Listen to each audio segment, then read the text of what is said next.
आप क्या कर रहे हो? आप कोई भी वो कहता है मैं इंडिगो की उस पर जाके टिकट बुक कर लेता हूँ, अपने क्लाइंट से 500 रुपए लेकर भेज देता हूँ, मैं ट्रैवल एजेंट बन गया। मैं ट्रिप जैक के ऊपर जाके, अकबर पे जाके, रिया पे जाके, टीवीओ पे जाके मैं टिकट बुक कर लेता हूँ, उसमें पैसे ही 500 रुपए कम होते हैं, मैं ट्रैवल एजेंट बन गया। आपने तो कोई टिकट इशू ही नहीं की है।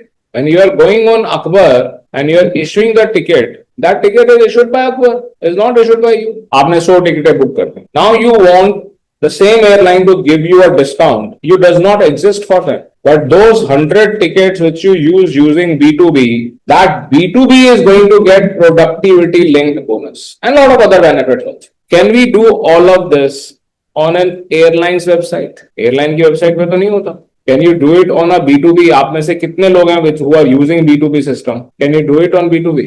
Yes, Gautam, tell me. Tell me what you want to say.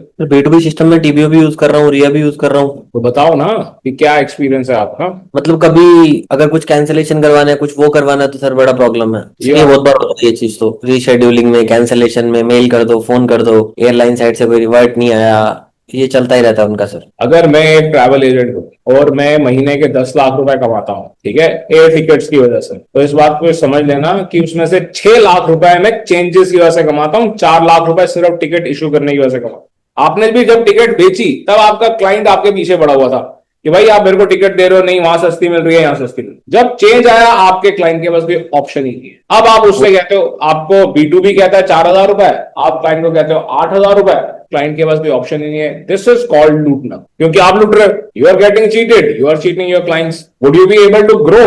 Very difficult. You have to make your system scalable. कि हमें ये लग रहा है कि हम टिकट बुक कर रहे हैं, कि हमने एक B2B सिस्टम ले लिया, लॉगिन ले लिया, ठीक है, अब टिकट तो इशू हो पा रही है, वो आपकी टिकट है ही नहीं, वो उस B2B सिस्टम की टिकट है। अब आपको जब चेंज करना है तो आपके पास GDS ही नहीं है। हाँ, आप उनके देख पास ही है। नहीं सकते हो कि एक्चुअली उस चेंज के चार्जेस क्या है। हो सकता है कुछ चेंज ऐसा हो जिसका कोई चार्ज ही नहीं है। अब आप अपने B2B को फोन करते हैं, कनेक्ट करते हैं, अब वो B2B इतना ईमानदार हो कि वो कहे सर 1 मिनट रुको, लो मैंने कर दिया। अगर वो 1 सेकंड में या 30 सेकंड में कर दे तो क्या आप उसको पैसे दोगे? आप कभी पैसे नहीं देंगे सर। वो उसको 3 दिन 4 दिन, जितना ज्यादा करेगा डिले, उतनी आपकी एंग्जाइटी इंक्रीज होगी, उतने ही आप चार्जेस पे करने के लिए रेडी हो, और अपनी मर्जी से वो चार्जेस मांगेंगे। आप दे दोगे। Why are you stuck with them? आप उनके साथ क्यों फंसे हुए हो? You are stuck with them just because you do not know GDS। आपको GDS के ऊपर काम करना ही नहीं आता है। समझना इस बात को, मैं कह रहा हूं GDS पे काम करना आ जाए, आपके पास आइटा नहीं है, आपके पास सिर्फ GDS है, you can see the reality.